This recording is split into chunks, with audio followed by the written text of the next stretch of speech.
Hello, I'm Desi Ferreira, and in this video I'll be analyzing a Segway.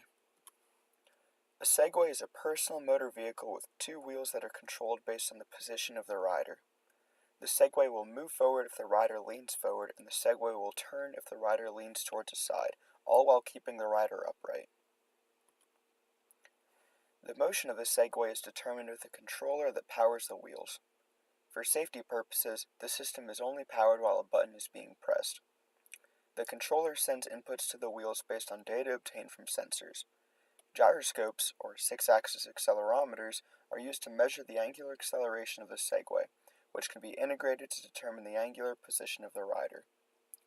Additional redundant sensors can be used for safety purposes, such as fluid-based tilt sensors. Electric motors are used to rotate the wheels. A Segway can be modeled as an inverted pendulum coupled with a DC motor. In this analysis, the disturbance applied to the pendulum and the voltage of the DC motor will be the inputs of the system. The voltage will be the control command and the disturbance will just be an externally applied force. This model assumes that the Segway is traversing a flat, straight path. The equations of motion are shown. The equations are then linearized in order to use a classical control method. These 6 equations contain 6 unknowns and 2 inputs.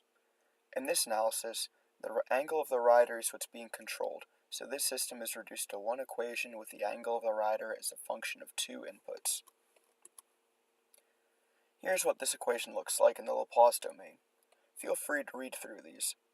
E and B are the transfer functions for how the rider angle will respond to an applied voltage or disturbance, respectively. Here's the root locus of the open loop response of the rider angle from a voltage input. There is no control gain in this response, so the location of the poles will determine the stability of the system. It can be seen that the dominant pole is at s equals 0, which means that the system is neutrally stable. This is seen in the open loop responses, as the magnitude of the rider angle increases towards infinity when a step voltage is applied, even though there is damping in the system. This damping is able to stabilize the rider after an impulse of disturbance, but the error is significant. The following control goals were set to stabilize the system. Target poles were established based on approximate relations between the transient response, the natural frequency of the target pole, and the damping ratio of the target pole. The target poles of s equals to 5 plus or minus 4j were determined to meet these criteria as seen in the plot. A lead-lag controller was used to shift the dominant poles to the target pole. The controller has a form as follows.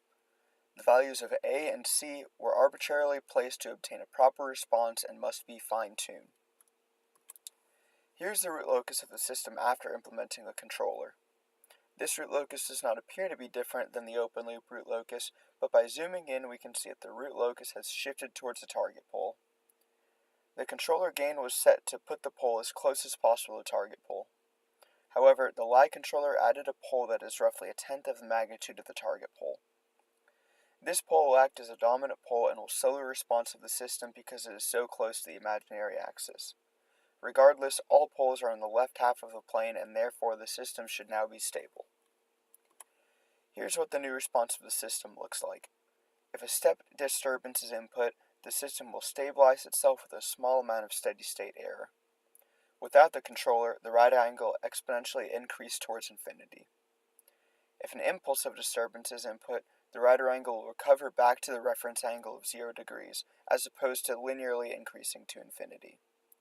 However, the response is quite slow due to the added pole of a lag compensator, and therefore does not meet all the control goals. In this analysis, a lead-lag controller was used to control a simple damped inverted pendulum coupled with a DC motor.